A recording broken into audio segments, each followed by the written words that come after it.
उनने क्या करा, उन्होंने अपने रुपए उसमें उनका जो सरकारी हर सरकारी एम्प्लॉय से रुपए कटने थे, हाँ। उन्होंने वो रुपए अपने दिखा के मेरे करवा दिए। तो मुझे पता चल गई, मैंने ये कोई बात ना, वो तुम्हारी नज़र में है, तुम्हारे अधिकारी नज़र में है, लेकिन ऊपर वाले की नज़र में आदर्श के रुपए है। मुझे यही संतुष्टि है, मैं उनसे कुछ नहीं बोली, उससे तो कुछ नहीं छिपता। मैं कुछ नहीं बोली। अगर तुम मेरे रुपए अपने नाम से लिखवा दे रही हो, मान लो मैंने तुम्हें 2000 रुपये दिए और तुमने वो 2000 रुपये अपने नाम से लिखवा दिए, हरियाणा ताई के नाम से लिख दो 2000 रुपये दान, लेकिन वो बैठा है जो ऊपर, हाँ, जानता है कि आदर्श ने दिए थे। तो मुझे कोई चिंता नहीं रहती है, मैं जानती हूँ, देख रहा सब बैठ जरो के तकरी तोल बैठता चौक है, देख दूर तक दृष्टि डालकर घूमना सुख तत्काल के, चाहे तुम कितना भी भयंकर कुछ भी अपना कर लो, चोरी से ऐसे ऐसे ऐसे, तुम जिस सोचो कि हम ऐसा, वो कण कण में विद्वान है, कण कण में। तो ये संस्कृत विश्वविद्यालय की नींव कब रखी गई थी? सन 2000। तो इसमें भी चंदा वगैरह लिया था? नहीं, देखिए राम ये मंदिर बना है, हाँ, तो क्या ऐसे क्या कौन आया था मांगने कोई दरवाजे, लेकिन नहीं, हम अपनी तरफ से राहत कोष में। तो हमारे यहाँ तो खैर मिशन का कोई भी काम होता है, यहाँ मांगा नहीं जाता, लेकिन यहाँ गायत्री परिवार है, भाई हमारा है, भाई बच्चे हमारे पढ़ेंगे, तो अगर हम एक ईंट, क्योंकि विद्यालय मंदिर एक बराबर होता है, भाई विद्या का वो भी तो मंदिर है, तो ऐसी जगह पर स्वेच्छा से अगर हमारे एक अंश की हमारी एक ईंट भी लग जाती है, तो सोचो हम तो चले जाएंगे, दुनिया से विदा हो जाएंगे, लेकिन वो हमारी ईंट तो वहाँ रहेगी। सबसे बड़ा धन विद्या धन, जिसे चोर चुरा नहीं सकता।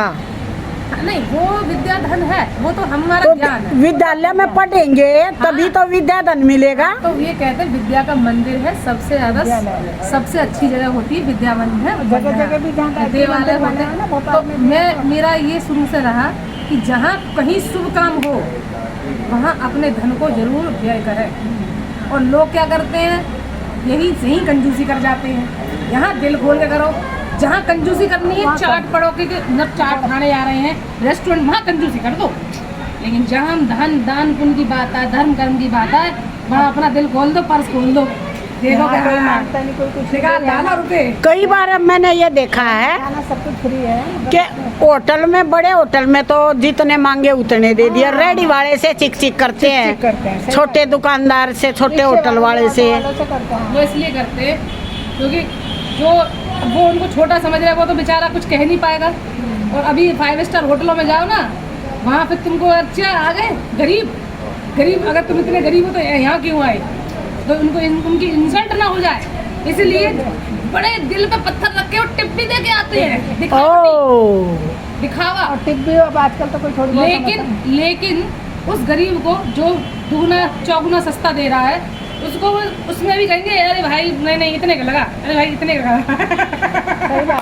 होता है, सही होता है। और माता जी, अगर कोई वही चीज़ आप शॉप पे जाकर के लोगे ना, चाहे सब्जी हो या फ्रूट्स हो, वो एकदम नहीं फिक्स रेट है, नहीं देखो भाई मंडी से इसी रेट लाते हैं, लेकिन रेडी वाला क्योंकि बेचारा वो धूप में भाग रहा है, तो वो तो 2 पैसा कमाने के सोचता है, चल अब कोई बात ना, इतना नहीं, थोड़ा सा प्रॉफिट ले लूंगा, लेकिन मेरी बिक जाए, मेरे खराब ना हो जाए, तो वही चक्कर में ये बात में मेरे हस्बैंड वो भी ऐसे करते हैं, उससे बार्गेनिंग करेंगे। और आगे बताएं, धूप में उसमें चल रहा है ज़्यादातर तो ये हम सबको चाहिए कि जितने भी जो छोटी शॉप हैं, जैसे छोटे लेके घूम रहे हैं, खेल वाले हैं, और खासकर बुजुर्ग लोगों का विशेष ध्यान रखा है। चाहे वो प्याज और आलू बेच रहा है, तो प्याज आलू उसी से ले लो, हमारी गली में लगाता है, प्याज और आलू बेचते हैं। कई बुजुर्ग हमने देखे हैं, वो कुछ थोड़ा सा रख लिया, वही उनके पास सामर्थ्य नहीं है, पैसे नहीं है, वो थोड़ी सब्जी रख ली, तो उसी से खरीदो। मैं जहाँ जाती हूँ, ऐसे बरेली में एक माता जी हैं, बहुत बूढ़ी है, उसके लड़के खत्म हो गए, उसकी बहू खत्म हो गई, नातिन है, वो पाल रही है, तो मैं सबसे कहती हूँ इन्हीं से लिया करो। मैं अपने जितने लोग हैं उन सब यही बोलती हूँ, तो उन माता जी से लेके आना सब्जी, उन्हीं से लेके आना, उधर बैठती है, उनसे सब्जी लेके आना, क्योंकि देखो वो बुजुर्ग है ना, इतनी बुजुर्ग है, उसको लाचारी है, उसकी वो उम्र में कर रही है काम, वो मांग कर नहीं खाती, करके खाती है।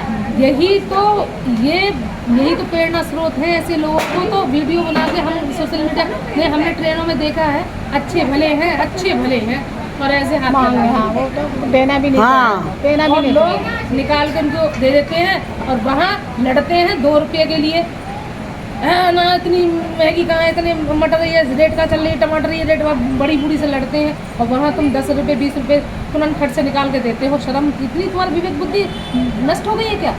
कल मैंने देखा था, उनको जन्म से अंधे थे पति पत्नी, और वो कह रहे थे हमें कुछ तो आश्रम से मिल जाता है, 1500 हमारे को सरकार की तरफ से मिल जाते हैं, और अपना खर्च चला लेते हैं। लेकिन मामा का ऐसे अट्टे कट्टे होते हैं 2-2 नैनो वाले होते हैं, सब कुछ वो मांगते हैं। बोले मांगना हमारी प्रक्रिया नहीं। स्वाभिमान अगर जीवित है वो कभी मांगेगा नहीं, और जिसका स्वाभिमान मर चुका है वो मांगेगा नहीं। साफ सीधी बात है। जिनको ये आवाज़ है कि हम अपंग होते हुए उन्हें ये लग रहा है कि ईश्वर ने हमें इतना सक्षम बनाया है, हमें आंखें तो दी हैं, हमें कान तो दिए हैं, हमारा चलो एक हाथ खराब है तो दूसरा हाथ तो सही है, वो कोशिश करता है। लेकिन जिनका सब कुछ ठीक है वे अपने आप को अपंग समझ रहे हैं। मैंने उनको बोला, तो इस जन्म में तो उनके हाथ पर नहीं लगा, इस जन्म में वो ना रहेंगे। मैंने उनको बोला कि आपको दिखाई नहीं देता तो आप कैसे काम करते हो?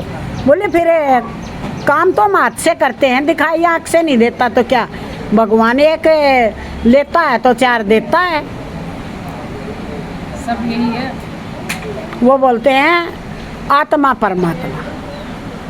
आत्मा में परमात्मा का तो बात है ही है, लेकिन विवेक बुद्धि का बहुत ज़्यादा है। हमें हम लोगों को अपनी विवेक बुद्धि से चलना चाहिए ना, कोई चलता ही नहीं है। करो सेवार पाओ मेवा,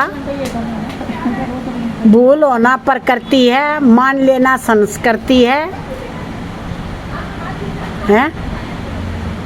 ताई की। जो कर ले ठीक गलती को उसे इंसान कहते हैं, पराया दर्द अपनाए उसे इंसान कहते हैं।